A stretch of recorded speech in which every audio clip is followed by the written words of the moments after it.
This is the absolute big bad beast, the top of the top of the top line for the iPhone lineup. In fact, the rest of the smartphone community looks up, stands up and takes notice in terms of what's come in this phone. So what's changed with this particular device? I'm holding the iPhone 16 Pro Max in desert titanium color.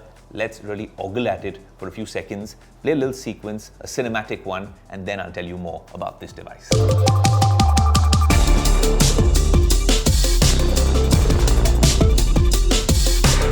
Now you've seen enough visuals of this device. Let me tell you a little bit more. The first thing you notice when you're holding this in your hand and comparing it to last year's 15 Pro Max, it does feel a little heavier.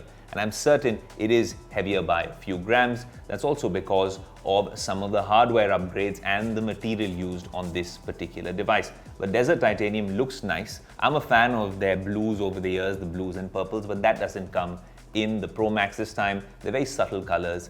But what else happens under the hood? There's an A18 Pro. So if you speak of the standard iPhone 16, it comes with an A18. But in the same year and generation, there is a souped up version of that chipset, Apple Silicon with A18 Pro. That means it is capable of things that perhaps ordinary laptops can't even do. It's capable of things that the iPad can do. That's the power of Apple Silicon. I've edited so much of Tech Today and all the short form content you see on my 15 Pro Max. So this is an upgrade maybe by 20, 30, 40%. You can imagine what this can do. It's safe to say something we've experienced while using this phone. It is the best battery life on an iPhone by far. That's primarily because of two reasons. One, because of Apple Silicon. The chip does a great job with the A18 Pro. It's also because of iOS 18. That's, by the way, live, and we've given you all the disclaimers and the steps and how to on the Tech Today website. That's www.techtoday.in. Plug is over. Now we plug into what's happening with the 16 Pro Max. Great battery life. With the camera, you get all those functions with the camera controls, which work surprisingly well. I was a little shaky when I was using this in Cupertino, but I don't know whether it's literally the same feature, but maybe I'm more confident using it here in the Tech Today studio, and I have had time to make mistakes. So all the features you can use here. You can adjust the exposure, the depth of field. I'm doing that right now of our camera team sat in front of me. You can change which camera you're using. You can change the styles on these iPhones and even the tone in the photograph. The real trick, and there's only one trick with this new camera control button, don't leave it. Keep your finger there. Double taps will work, single taps will work, and then it works just like a trackpad on a Mac. This is a real pro feature which comes on both the standard iPhones and the Pro phones. So after this launch, one thing is clear, Apple isn't launching a foldable anytime soon. But what they have done, perhaps to make their users feel much better, is give us more real estate. This is the biggest iPhone ever, 6.9 inches, nearly 7 inches on this screen. And how you can tell that, and you really can tell the difference between the 15 Pro Max from last year and this year's model, is if you place them together like this. You can see right here, all right? It's already getting into airdrop mode, but you can see it's significantly bigger. It is also a little heavier, and it feels really nice to hold in the hand. So although it is bigger, I don't know what they've done, what magic the wizards have done over there. It feels really cool to hold. But of course, it's A18 Pro, and everyone who's upgrading to the 16 lineup or asking me about upgrading would want Apple Intelligence. Apple Intelligence is a product that is essentially going to take on what Pixel is doing with Gemini, or what Samsung Galaxy is doing with Galaxy AI, and we'll get to that comparison in a bit. This particular phone will obviously come with Apple Intelligence running on its A18 Pro. A lot of on-device features. I'm waiting in the next few months for when that ChatGPT integration really comes in to understand how that works. I've seen it a couple of months ago in terms of some of the demos that Apple has showed us, but I want to see how it is as a use case when you and I use it on an everyday basis. I personally use ChatGPT all the time. Even sometimes when you're really bored and you're a little lonely, you have these conversations with ChatGPT, but now we can have them on this particular device in the months to come. That feature has not come yet. ChatGPT integration with all the privacy and security safeguards comes in the next few months. But one thing that this particular device is really grabbing the headlines for, especially here in India, is that it has gotten cheaper. Let me explain how that works. Usually it's about the features of this device. The features now are a given because this is the absolute top dollar flagship marquee device, but it's gotten 15,000 rupees cheaper. The Pro and Pro Max models have gotten cheaper in India. That's obviously because of the change and reduction in duties. They're also being assembled now here in India, and it's great to see that all these benefits are being passed on to consumers. That also means that if you've been asking your uncles and aunts to purchase the iPhone, especially the Pro models from the US or Dubai, firstly, that's not advisable because you don't even get the SIM tray and there's a whole bunch of issues. You ideally shouldn't be doing that. If you're buying it in India now, it is much cheaper. So the gap has also gotten much closer.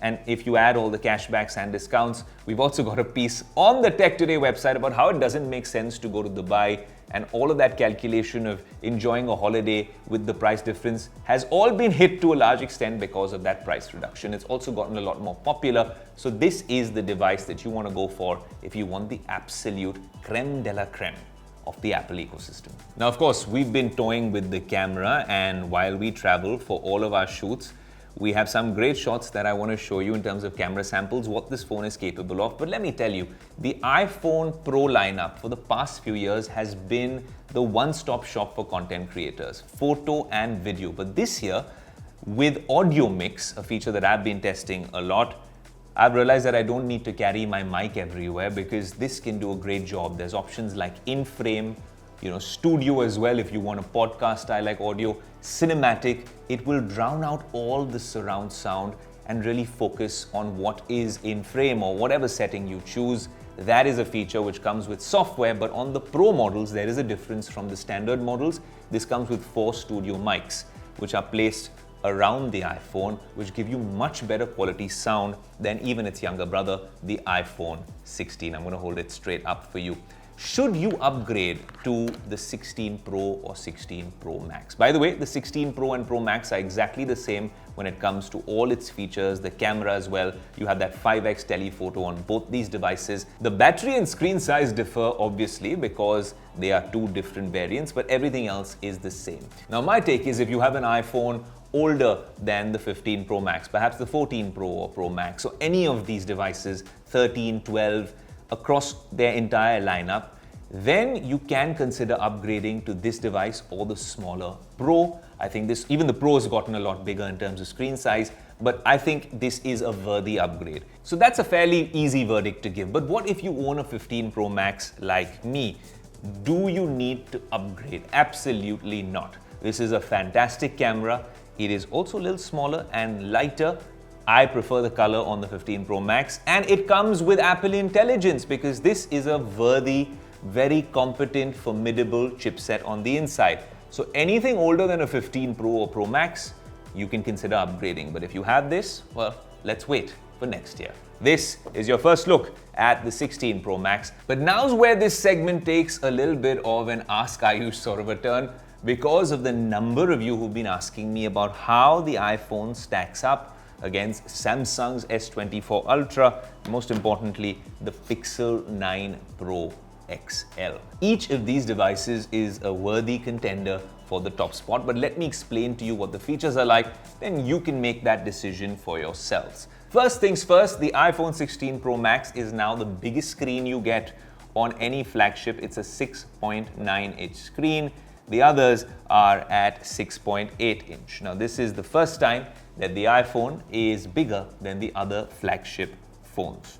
Now, in terms of the outer frame, the iPhone and Samsung come in this titanium build. They keep competing with each other, but you have the Google Pixel, which has an aluminium build, so it feels different to hold as well. And of course, it makes a difference in terms of how much you can pack at that particular weight. What if you're out on a sunny day with these devices and you want to be able to read what's on your screen? Then there's a factor called peak brightness, and how many nits of peak brightness determines it. Strangely, it is the Pixel with the maximum amount of peak brightness at 3000 nits. After that, it is the Samsung at 2600 nits. So with this gorgeous display, you'll still not be able to get as bright an image as the Pixel. The new iPhone is at 2000 nits of peak brightness. Honestly, these are just numbers. You take it out like we have into the outdoors and you can see fairly well with all of them. The Pixel is notably well, a much brighter display. Now, all three phones come with a 120Hz display, LTPO, and IP68 water and dust resistance. But let's talk about performance-wise. iPhone versus Pixel versus Samsung. This one comes with the A18 Pro. This is G4, their Tensor chipset. And the Samsung comes with the omnipotent Qualcomm Snapdragon 8 Gen 3. In terms of performance, it's not just the chipset, it's also how the software and other things are integrated within the phone. There is nothing that beats what the iPhone can do, what Silicon has managed to do with this particular device, and how iOS 18 works. It rarely overheats, it rarely hangs, all the apps work seamlessly, and it works within an ecosystem almost flawlessly. After that, of course, it is the Samsung with the Snapdragon 8 Gen 3, and then it is the Google Pixel in terms of what we can do. We're living in 2024, and all of these brands have officially jumped onto the AI bandwagon. Apple last with Apple Intelligence, but very promising in terms of its potential. The only issue is it's rolling out very slowly, so it's not easy to compare the three. Very promising in terms of what Apple Intelligence and Siri promise, but right now it is still being rolled out. There's Galaxy AI on Samsung, which has been hit or miss. In the beginning, it seemed very promising. It was the first to come up with those features. We have to give them that. But ever since then, a lot of those features have remained mere party tricks. And there's a lot of third-party apps that can do what a lot of those features would have promised. It's the Pixel, which is not too old, with Gemini, which I think is the clear winner at this point in the AI department. Absolutely amazing in terms of what Gemini Live can do. And strangely, even though Apple is facing issues with Apple Intelligence in the EU, and that's a whole story for another day, you can actually download Gemini and use it on either of these devices. AI features-wise, it's the Pixel hands down, which is winning for now in the AI race. What about cameras and optimization? Let me give you the specs and then I'll give you my take. If you talk about cameras, the Pixel and the iPhone come with 3 cameras each, main, ultra-wide and telephoto, whereas the Samsung has one extra, a second telephoto camera, which lets it do the super 100x zoom. But we've had a lot of memes on zooming into the moon and what it does with that image. But honestly, that 100x zoom is a feature only available on the Samsung devices.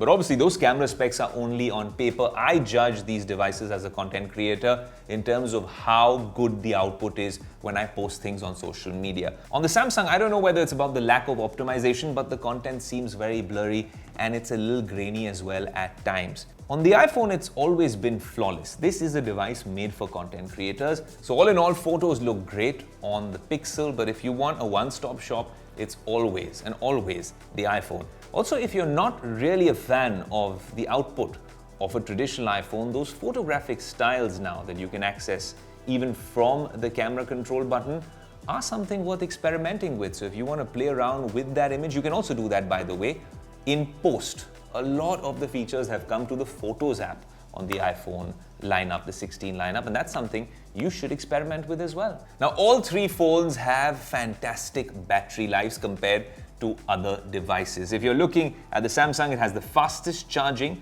out of the 3 with 45 watts, followed by Pixel's 37 watts.